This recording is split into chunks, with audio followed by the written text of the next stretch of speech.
ठीक है। 5 भावों की चर्चा। 5 भावों की कल हमने नाम जाने थे। नामों में हमने उनका लक्षण भी जाना था और इनका यही क्रम क्यों रखा यही जानने का प्रयास किया था। आज थोड़ा सा इसमें और विशेष एक चार्ट के द्वारा अपन समझने का प्रयास करेंगे। कई बिंदु उसमें आएंगे। यहाँ पर स्क्रीन पर भी आपके चलता रहेगा तो कहीं कोई दिक्कत नहीं होगी। यहाँ वालों को नहीं दिख पाती है। अब तो फिर क्या है, पहले से स्क्रीन हाथ में लेके रखे। इन 5 भावों को अपन एक चार्ट के माध्यम से अच्छे से समझेंगे। जिनके पास हो अच्छा है, नहीं हो सामने देखेगा और उसमें से चल नहीं फिर क्या, इतनी मेहनत करके आए कि इस पर चल जाएगा। आज भी रह गया काम।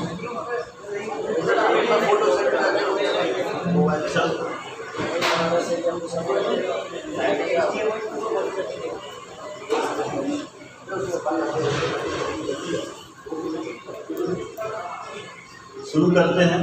जहाँ जैसी व्यवस्था हो जाएगी तो हो जाएगी, नहीं तो ऐसे सुनने में समझने में तो आ जाएगा। पहला नंबर पॉइंट है इसमें 5 भावों के अपन उत्तर भेद देखते हैं। उत्तर भेद तो जानते हैं। उत्तर भेद माने उन भावों की और भी भेद प्रभेद। इसके लिए सूत्र नंबर 2 भी अपन पढ़ सकते हैं। सूत्र नंबर 2 है द्विनवाष्टा दशैकविंशति त्रिभेदा यथाक्रमम्। द्विनवाष्टा दशैकविंशति त्रिभेदा यथाक्रमम्। 3 बार बोले सूत्र को। द्विनवाष्टा दशैकविंशति त्रिभेदा यथाक्रमम्। द्विनवाष्टा दशैकविंशति त्रिभेदा यथाक्रमम्। द्विनवाष्टा दशैकविंशति त्रिभेदा यथाक्रमम्। द्विनव अष्टादश एकविंशति त्रिभेदा हो गए सबके। द्वि मतलब 2। ये 2 भेद किसके हैं? सबसे पहला भाव कौन सा था? औपसमिक भाव। औपसमिक भाव के 2 भेद। नव, फिर दूसरे नंबर पर क्या है? नव। नव माने 9 भेद। 9 भेद किसके हैं? शाय के 9 भेद हैं। फिर तीसरा है अष्टादश। अष्टादश किसके? शायोपसमिक के 18 भेद हैं। फिर एकविंशति। एकविंशति माने 21। ये किसके हुए? औदैक। क्या है? औदैक। ये बार बार प्रैक्टिस कर लेना, क्योंकि मुझे पता है कितनी बार बुलवा लो ये शब्द, बोलने वाले वो औदैक ही बोलेंगे, मानते ही नहीं। सिखाते सब औदैक हैं, लेकिन बोलने में औदैक ही आता है। क्या है चौथा? औदैक। इसके कितने भेद हैं? 21। एकविंशति 21। और 5वां है त्रि। त्रि माने 3 भेद। किसके हैं? औपसमिक भाव के 3 भेद हैं। ओके, तो 5 हो गए। औपसमिक के 2, शाय के 9, शायोपसमिक के 18, औदैक के 21, फिर पारमाणिक के 3 भेद। ठीक, ऐसा लग रहा है किसी अमन का भाई है। भाई तुम्हारा सीनियर कोई है? समकित खनिया है। 3rd ईयर में है क्या? 2nd ईयर पास आउट हो गए? अच्छा, कोई मुझे चेहरा सा मिला किसी पुराने का, जिसने मुझे लगा कि किसी का भाई है। सही है ना? तुम्हारा क्या नाम? स्वयं। बहुत बढ़िया। कहीं नहीं, याद भूलने की जरूरत है ही नहीं, स्वयं। चलो, ये भेद प्रभेद हो गए। चलिए अब अपन देखते हैं, जो मेरे पास चार्ट है उसमें सबसे पहला बिंदु तो है इन पांचों भावों के भेद। तो भेद तो हमने जान लिए। अब दूसरे नंबर पर आते हैं। दूसरा है इन पांचों भावों का लक्षण। तो सबसे कल तो अपन ने चार्ट के द्वारा यहाँ थोड़ा सा अच्छे से समझ लिया था डिटेल में, आज संक्षेप में करते हैं। सबसे पहले हमने देखा था औपसमय का लक्षण क्या है? उपसम हो जाना, दब जाना। किसका दब जाना? सामान्य रूप से कर्म का, सामान्य रूप से कर्म का, विशेष रूप से मोहिनी कर्म का। मोहिनी कर्म के दब जाने को उपसम कहते हैं। क्या बोलते हैं? और उससे जो जीव का भाव हो उसे औपसमय भाव कहते हैं। देखो हमें ध्यान रखना है, कई बार अपन क्या बोलते हैं, मोहिनी कर्म के दब जाने को औपसमय भाव कहते हैं। ऐसा नहीं बोलना है। मोहिनी कर्म के दब जाने को तो कहते हैं उपसम, और उससे जो जीव के भाव होंगे उसे कहेंगे औपसमय भाव। एक हो गया। दूसरा है क्षायक भाव। क्षायक मतलब क्षय, कर्मों के नष्ट हो जाने को क्षय कहते हैं, और उससे जो जीव के भाव हो उन्हें क्षायक भाव कहते हैं। दो हो गई बात। नंबर तीसरी क्षयोपशम।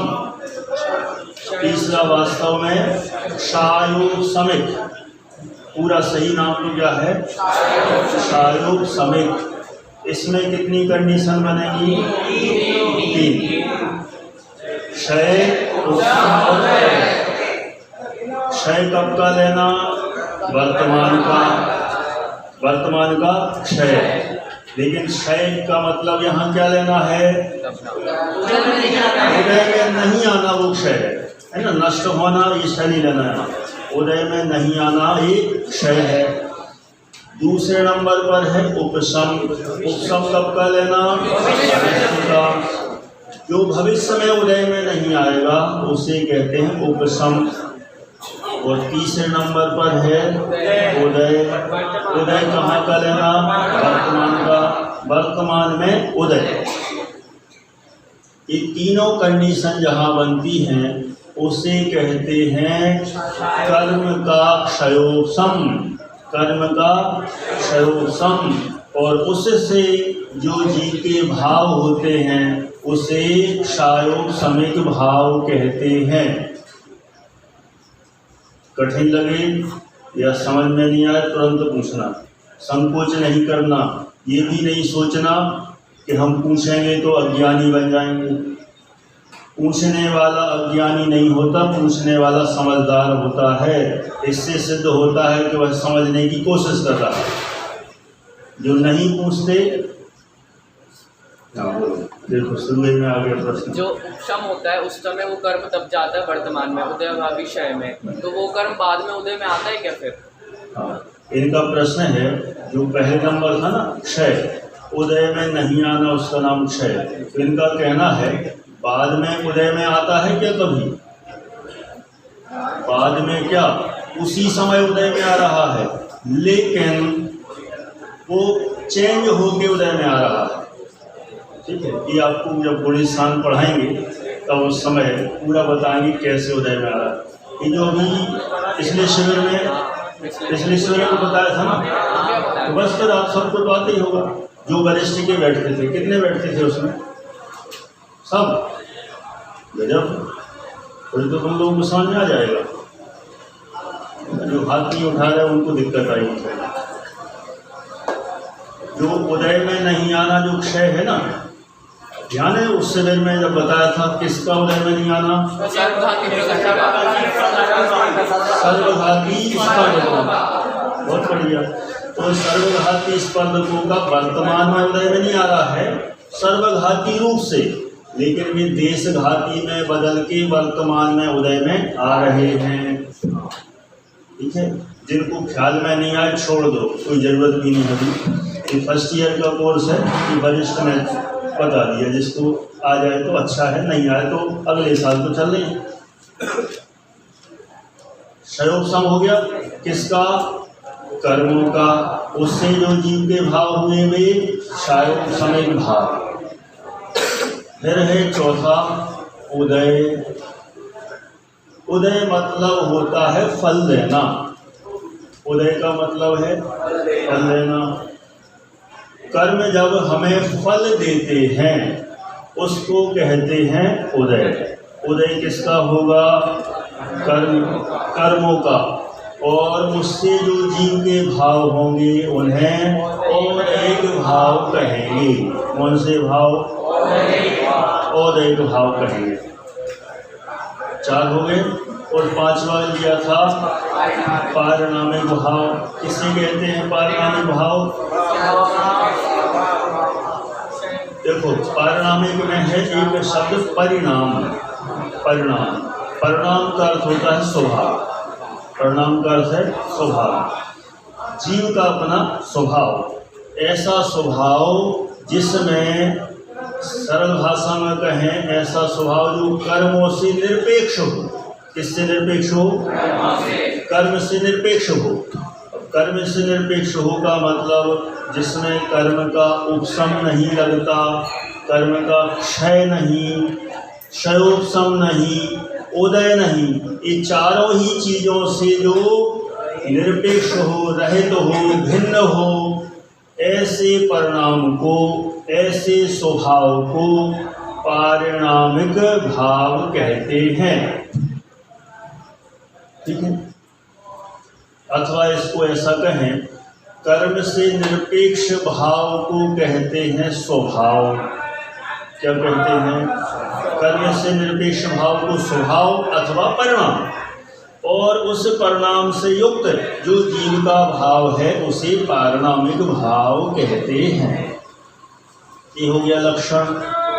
टीवी चालू नहीं हुई, जानो तो इस वजह से आज टीवी देखने का मौका मिलेगा सबको। और क्या, थोड़ा सा थिएटर टाइप का माहौल बनता तो लगते ही कि क्लास पढ़ गए, ऐसा लग रहा था कि हाँ मूवी देखने आए। तो चलो, अब इसके लिए दृष्टांत तो अपन देख लिया था जल का। क्या दृष्टांत था औपसमिक में?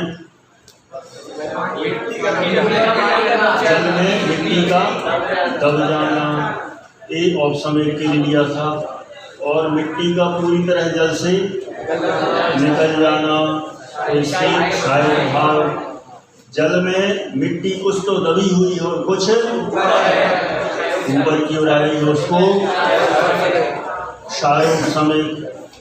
और मिट्टी पूरे में फैल गई है, पानी गंदा हो गया है, उसको गए। और प्योर जल पानी जो कर्म से पूरा निरपेक्ष है, इसको पानी। यहाँ तक भी हो गया था कल। अब आगे बढ़े, अगला पॉइंट।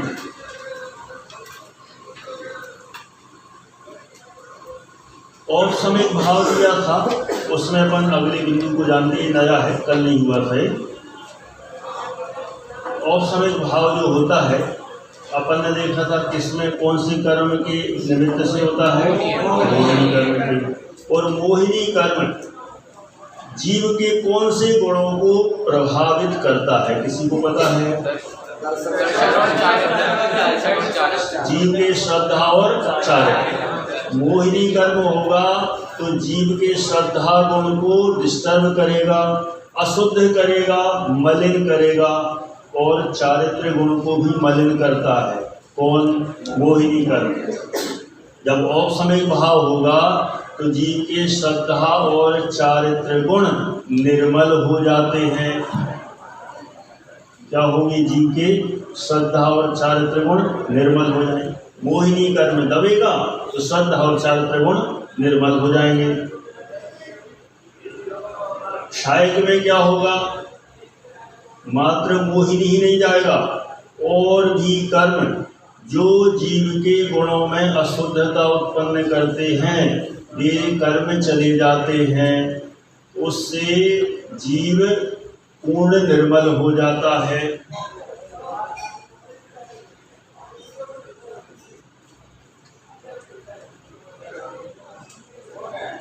तीसरा था क्षायोपशमिक भाव। क्षायोपशमिक भाव के लिए अगला बिंदु है गुणों का आंशिक विकास। जब क्षायोपशमिक भाव होता है तो जीव के गुणों का आंशिक विकास होता है। कैसे होता है? इसमें 3 कंडीशन थी। पहली तो थी क्षय, दूसरी उपशम, तो दोनों को मिलाकर हुआ क्षय उपशम, और तीसरी थी उदय। कि जब 3 कंडीशन बनती हैं उस समय जीव के गुणों का आंशिक विकास होता है। पिछले शिविर में जिन्होंने अच्छे से पढ़ा था ये बता सकते हैं कि हमें मति ज्ञान है क्या? बोलो। है। कैसे है?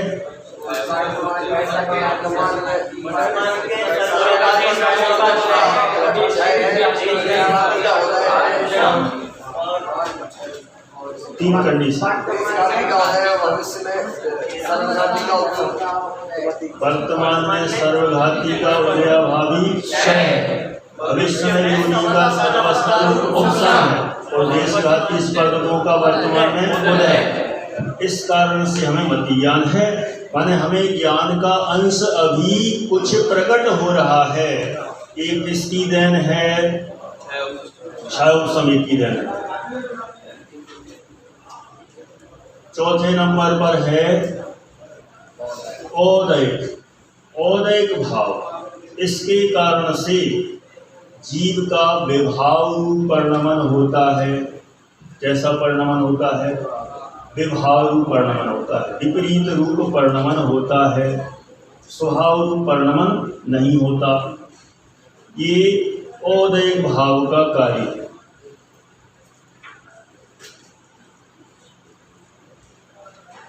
और 5वें नंबर पारिणामिक।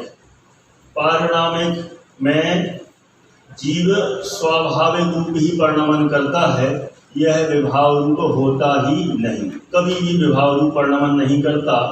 जैसे उसकी जब भेद जानेंगे अपन, तो जैसे जीव का भव्यत्व भाव है, अभव्यत्व भाव है, जीवत्व भाव है, वह सदा अपने रूप परिणमन करता है।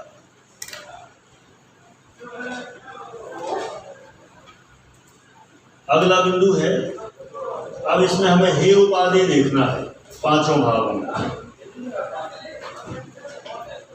पहला औपशमिक भाव, बताइए ये हे है कि उपाधि है?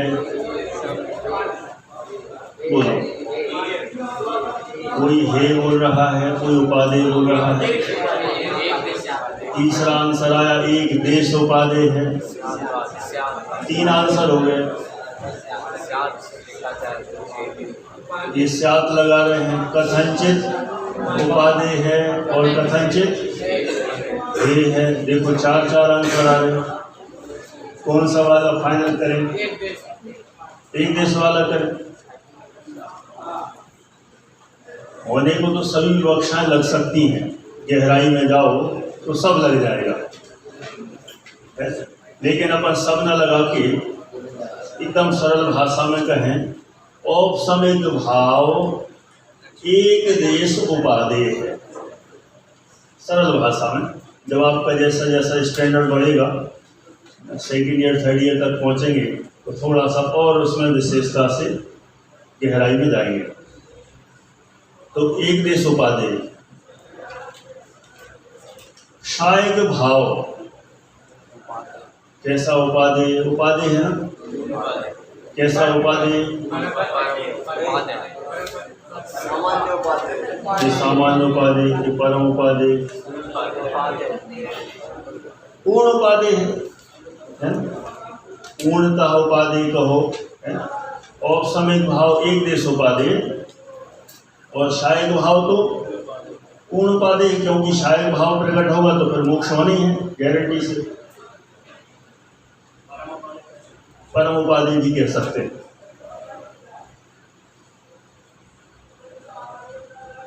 फिर तीसरा है क्षायोपशमिक भाव। कैसा है?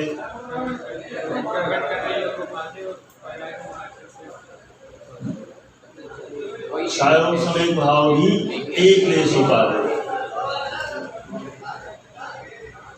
औपशमिक एक देश, क्षायक पूर्णता उपादेय, परम उपादेय, शायद समेत एक देश उपादेय। चौथा औदैक भाव। औदैक भाव तो हे ही है, छोड़ने लायक ही है, किसी भी रूप में ग्रहण करने के योग्य नहीं। पांचवा पारणामिक भाव कैसा है?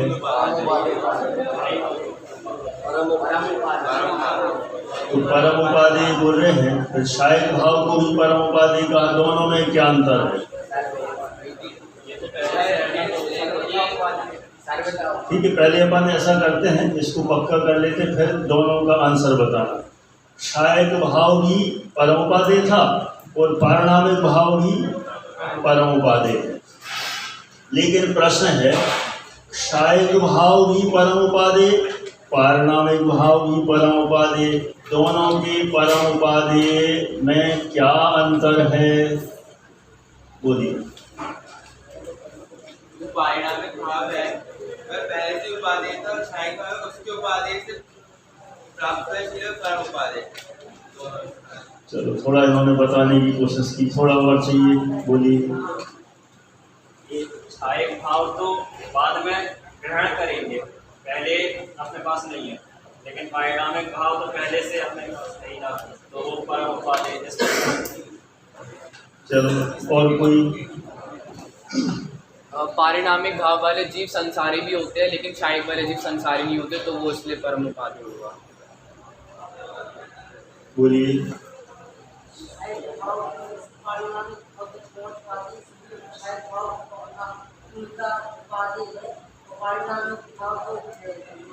क्या शायद भाव से पारणामिक पे पहुंचते हैं? चलो कोई बात नहीं, कोशिश तो की, कोशिश करने वालों की भी कभी नहीं होती। आश्रय नहीं, आश्रय लगा, कोई बात नहीं। अच्छा, बहुत बढ़िया, ये आंसर आया, बहुत कुछ। दोनों में क्या अंतर है? पारिणामिक भाव तो आश्रय करने योग्य और शायद भाव प्रकट करने योग्य, ये दोनों में अंतर है। आश्रय लेना है हमें पारिणामिक भाव का, माने लक्ष्य बनाना है हमें पारिणामिक भाव का।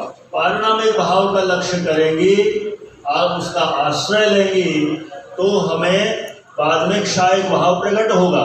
तो शायद भाव प्रकट करने की अपेक्षा परम उपादेय है और पारिणामिक भाव आश्रय लेने की अपेक्षा से परम उपादेय। ये दोनों में अंतर क्लियर? अगले बिंदु पर चलते हैं। बोर तो नहीं हो रहा ना? कोई ये तो नहीं सोच रहा क्या पहले सूत्र पे बैठे? हम तो सोच रहे थे कि 4-5 सूत्र हो जाएंगे। यहाँ से देखो आवाज आई थी कि आप तो पहले ही सूत्र चलाओ शायद, तो इसलिए हम पहले ही चला रहे हैं, लेकिन ऐसा भी नहीं करेंगे, हो जाएंगे 5-7-8 सूत्र तो हो जाएंगे, ठीक। और यदि मन बना तो एक आध दिन भगा देंगे रफ्तार आखिरी दिन।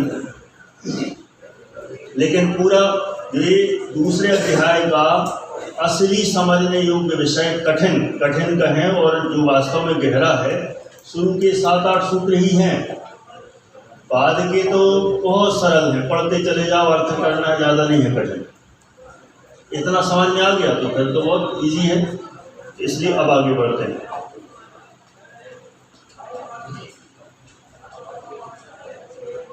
अब एक पॉइंट इसमें गौर कर रहे हैं, अब सीधे अपन अगले पॉइंट पर आते हैं।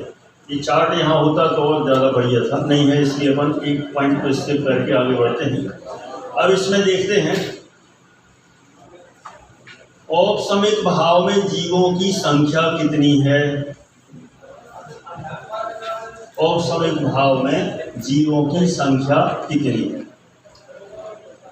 दो प्रकार से इसको कह सकते हैं। जीवों की संख्या संख्यात भी है और असंख्यात भी है, दोनों ही अपन को लिखना है। संख्यात भी है और असंख्यात भी हो जाती है। माने कभी ऐसा भी रहता है कि इसमें कम जीव हों ऐसा भी हो जाता है।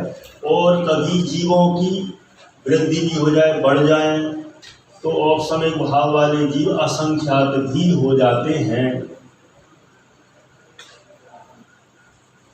आप लोग फर्स्ट ईयर सेकेंड ईयर में होते या थर्ड ईयर में तो मुझे बताते कैसे, लेकिन वरिष्ठ में हो इसलिए नहीं बताते। ये कह रहे बता दो अभी से, फिर कई लोगों को नहीं आएगा समझ में, तो आ जाएगा। देखो ऐसा है, इस सर्वार्थ सिद्धि जब पढ़ेंगे ना आप लोग फर्स्ट ईयर में, वहाँ ऐसा प्रकरण आया है होने को, वो जो सूत्र है वो सूत्र भी आपके कोर्स में नहीं है, समस्या तो है जहाँ पर ये पूरा डिटेल है। वहाँ पर ये बताया कि इनका अंतरकाल, औपसमिक आदि भावों का अंतरकाल बताया है। जैसे औपसमिक भाव होता है तो फिर कभी ऐसा भी अंतर पड़ता है कि औपसमिक भाव वाले बीच में बहुत समय तक हो ही ना, औपसमिक भाव वाले ऐसा भी अंतर पड़ जाता है। तो इस दृष्टि से वहाँ डिटेल में समझाया गया है, लेकिन अभी वो बताएंगे, मुझे पता है उसका बहुत इतना डिटेल होगा कि फिर चर्चा इसी में चल जाएगी। इसलिए अंतरकाल जब पड़ता है उस अपेक्षा से वहाँ पर जीवों की संख्या में अंतर तारतम्यता आती है। तो सामान्य रूप से तो अपन कहेंगे कि औपसमिक भाव वालों की जीवों की संख्या संख्यात है और कभी असंख्यात की हो जाती है। तो दोनों दृष्टियों से संख्यात और असंख्यात जानना। दूसरे नंबर पर आता है क्षायक भाव। क्षायक भाव वाले जीवों की संख्या कितनी? तो औपसमिक भाव वाले जीवों की अपेक्षा से कल बताया था असंख्यात गुणी, आज बता रहे हैं अनंत गुणी। ऐसा क्यों? एक दिन में अनंत बढ़ गए क्या? एक दिन में अनंत नहीं हो गए। कल जो सामान्य रूप से कथन किया था संसारी जीवों की अपेक्षा से। अब इसमें यदि सिद्ध जीवों को भी लेते हैं तो क्षायक भाव वाले जीव अनंत होते हैं, औपसमिक वाले तो संख्यात अथवा असंख्यात, और क्षायक वाले औपसमिक भावों से, औपसमिक भाव वालों से भी अनंत गुणे कितने हो जाएंगे? अनंत। इनमें अपन ने किसको शामिल किया? सिद्ध भगवान। हाँ, चौथे गुण स्थान से लेके वहाँ सिद्ध भगवान को भी सम्मिलित किया है। और सिद्ध भगवान सब के सब क्षायक भाव वाले हैं, और क्षायक भाव वाले हैं और सिद्ध हैं कितने? अनंत हैं। इसलिए क्षायक भाव वाले जीव अनंत हो गए। तो औपसमिक भाव वालों से अनंत गुणे हैं और अनंत हो गए क्षायक भाव वाले। नंबर 3, क्षायक भाव से तीसरे नंबर आने वाला कौन सा? क्षायक समिक भाव। ये वाले जीव क्षायक भाव की अपेक्षा से उनसे भी अनंत गुणे हैं। ये कैसे हो जाएंगे अनंत गुणे? कोई बता सकता है?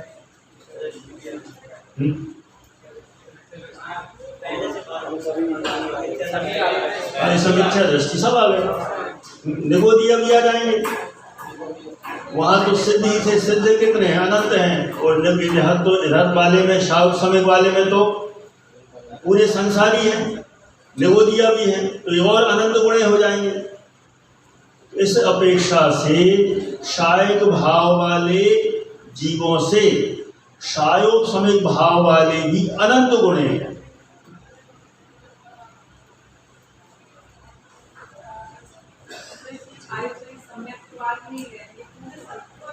हाँ, सब शायद सम्यक्त वाले नहीं रहेंगे, पूरे शायद भाव वाले जो हैं सब ले लेंगे।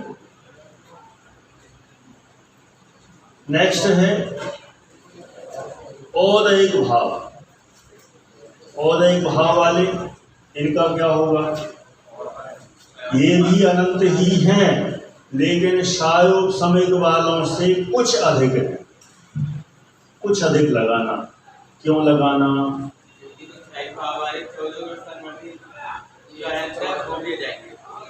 शायोग समेत भाव में तो 12वें गुण स्थान तक आते हैं और औदयिक भाव में 14वें गुण स्थान तक आ जाते हैं।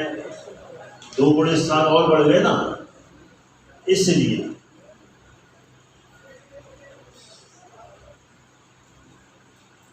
और पारणामिक भाव वाले सबसे ज्यादा अनंत हैं, और औदयिक भाव वालों से भी अधिक हैं, वे भी अनंत हैं। इसमें सबसे कम कौन हुए? औसमिक भाव वाले, संख्यात अथवा असंख्यात। फिर शायक भाव वाले अनंत, उनसे अनंत गुणे। फिर शायक वाले और उनसे अनंत गुणे अनंत। फिर औदयिक वाले उनसे भी अधिक और पारणामिक वाले उनसे भी अधिक। अगला पॉइंट, अगला बिंदु है, इनके हम गुण स्थान भी देख लेते हैं। औपसमिक भाव वालों के गुण स्थान कहाँ से कहाँ तक? 1 से 12। मुझे मत बताओ भाई, और कोई बात नहीं, बहुत बढ़िया। औपसमिक भाव वाले कहाँ से कहाँ तक हैं? 4 से 11वें गुण स्थान तक। कहाँ से कहाँ तक? 4 से 11वें। ठीक है, सावित्री बहन। हाँ, नहीं मैंने तो बस 4 से 11वें तक। शायक भाव वाले कहाँ से कहाँ तक? 4 से गुण स्थानातीत सिद्धों तक, क्योंकि 4थे गुण स्थान में शायक सम्यक्त प्रकट हो जाता है, तो वहाँ से ही शायक भाव शुरू हो जाता है और कहाँ तक जाता है? सिद्धों तक, वहाँ तक पहुँच जाता है। तीसरा, शायोग समिक भाव के गुण स्थान 1 से 12 तक। ठीक है नहीं? और आपका नाम? कनिका, अनिका, अनिका। पहले भी पूछा था देवलाली में, भूल गए। अनिका नाम अलग से है ना, थोड़ा एकदम, इसलिए कठिन हो जाता है। शायोग समय का क्या हुआ? पहले से 12वें तक। इसके बाद आगे बढ़े औदयिक, औदयिक के पहले से 14 तक, 14वें तक। और पारणामिक औदयिक की गुण स्थान 1 से 14, और पारणामिक के 1 से पूरे 14 भी और सिद्ध भी, गुण स्थान की सिद्ध भी, सब आ गए इसमें। ये आ जाएंगे पारणामिक भाव।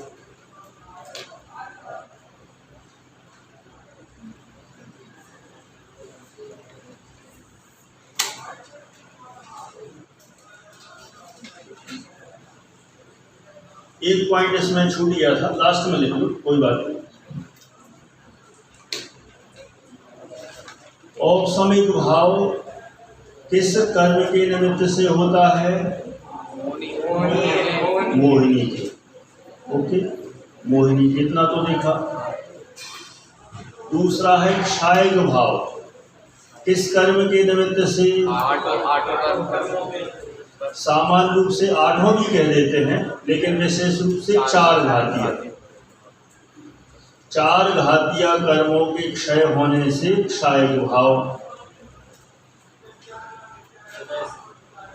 क्षय, क्षायक भाव तो क्षय से होगा, तो 4 घातिया कर्मों के क्षय से क्षायक भाव। किसी को ऑब्जेक्शन हो, कोई डाउट हो, कुछ डिस्कस करना हो तो कर सकते हैं कि नहीं हमने तो 8 ही का सुना है, हमने तो 1 का ही सुना है, हमने सुनाया जो भी हो वो भी हमें सुना सकते हो, है ना, और उसको क्लियर कर देंगे वो किस अपेक्षा से है। कहीं 8 से भी कह देते हैं, 8 की क्षय, कहीं मोहिनी का भी क्षय हो जाए तो क्षायक भाव उधर से भी शुरू हो जाता है। और ये तो 4 घातिया कर्मों के क्षय से क्षायक भाव, इसमें 4 घाती आ गए। औपसमयिक में एक मोहिनी, शायक में 4 घातिया, शायोपसमयिक में भी 4 घातिया।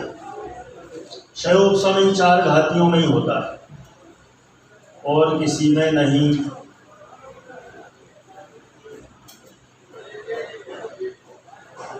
औदैक 8 कर्मों की उदय से होता है। औदैक भाव को 8 कर्मों में लागू होता है।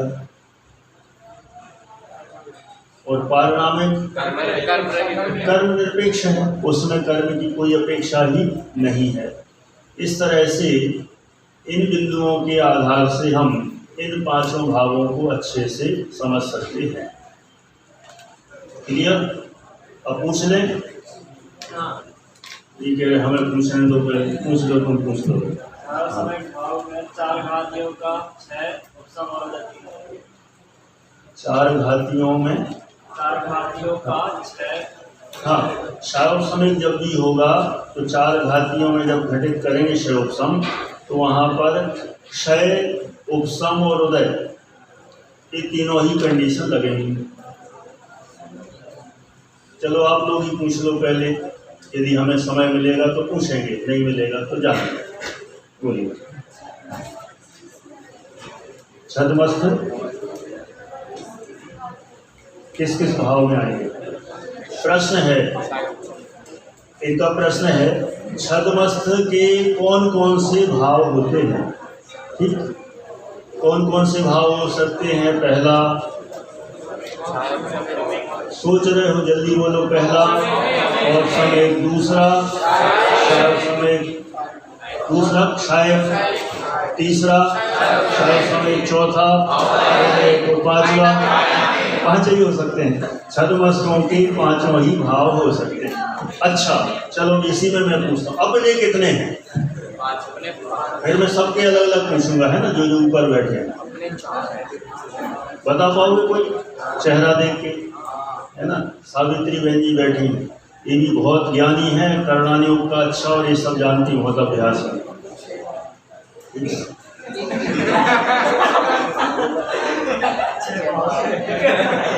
क्या बोले? 6 भाव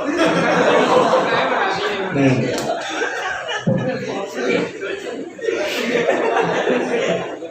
कितने होंगे? चलो सबका सामान्य कॉमन पूछते हैं। अपन सबके कितने भाव? कई लोग 5 बोल रहे हैं, कुछ लोग 3 बोल रहे हैं, ये 3 बोल रहे हैं, उधर से भी 3 वाले ज़्यादा हैं, 5 वाले कम हैं, ये 4 वाले भी हैं। तो ये जो 4 बता रहे हो, अपने बता रहे हो कि सबके बता रहे हो?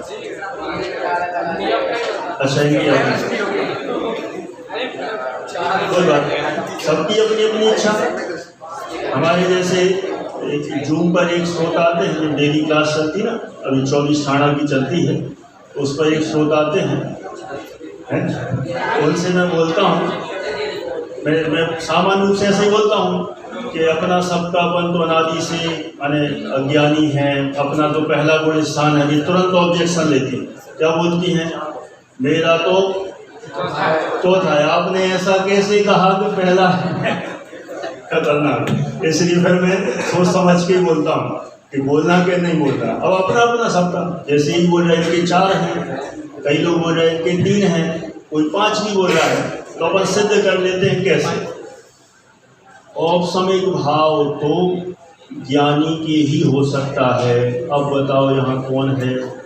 जो हो अपना अपना लगाना, एक दूसरे को मत देखना।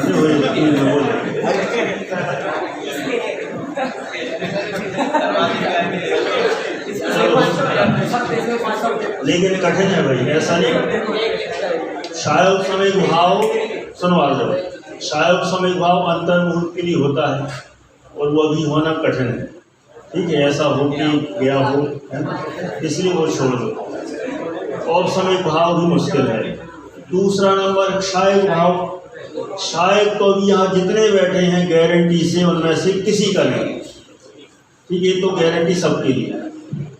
तीसरा क्षयोपसमयिक भाव हम सबके ही है गारंटी से। अच्छा, एक तो पक्का हुआ, एक पक्का हुआ कौन सा के है शायद समय, और एक पक्का हुआ कि है ही नहीं कौन सा शायद। ऑफ समय वाले ऑप्शनल है, ठीक। अगला देखिए चौथा कौन सा, और हम में से सबका नियम से है, और कारना में भी तो 3 तो कंपलसरी हो गए, शायद ऑफ समय और ये तो हम सबका है। अब बाकी ऑफ समय वाले जाने, शायद वाले तो गारंटी से है ही नहीं, इसलिए इन्होंने कह दिया इनके 4। कोई प्रश्न आ गया नहीं? और किसी कोई प्रश्न नहीं तो समय तो अपना हो गया, नहीं है ना? चलो बहुत बढ़िया, आप लोग बहुत उत्साह से पढ़ रहे हैं, ठीक है। थोड़ा थोड़ा मजा भी चलता रहेगा, खूब उत्साह से पढ़ें, आगे अपन बढ़ते रहें। पूरी बात संग